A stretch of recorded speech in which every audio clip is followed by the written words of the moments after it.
ஒரு காட்டுல ஞாபக மறதி இருக்க மிங்கு என்கிற ஒரு முயல் அதோட மனைவியாகிய சிங்கி கூட வாழ்ந்துட்டு இருந்தது. ஒரு நாள் காலையில அது ரொம்ப ஆழ்ந்த தூக்கத்துல இருக்கும். இப்ப சிங்கி வந்து அத தூக்கத்துல இருந்து எழுப்பும்.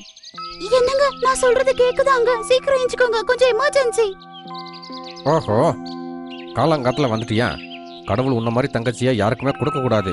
அண்ணனை சரியா தூங்க கூட விடுறதில்ல. ஐயோ கடவுளே, நான் உங்களோட தங்கச்சி இல்லங்க, உங்களோட மனைவி. ஐயோ கடவுளே, இந்த மாதிரி புருஷனா மனைவிய கூட தங்கச்சின்னு நினைச்சிட்டு இருக்காரு. ஐயோ கடவுளே. அட அட, என்ன மன்னிச்சிரு. ஆமா, என்ன விஷயம்? வா வெளிய வா, வெளிய வந்து என்ன நடந்திருக்குன்னு பாரு. அவங்க ரெண்டு பேரும் வெளிய வந்து பாப்பாங்க. பாவம் டீனு ரொம்பவே சோகமா அழுதுகிட்டு இருக்கும். என்னாச்சு டீனு பக்ஷி, எதுக்காக நீ அழுதுகிட்டு இருக்க? என்னோட வயிறு ரொம்ப வலிக்குது. நான் முட்டை வைக்க போறேன்னு நினைக்கிறேன். என்னோட கணவரை கொஞ்சம் கூட்டிட்டு வரியா? அவரு 2 நாளா அவங்களோட ஃப்ரெண்ட் ஆகிய சோனுபுரா வீட்ல இருக்காரு. சரி சரி, போறேன்.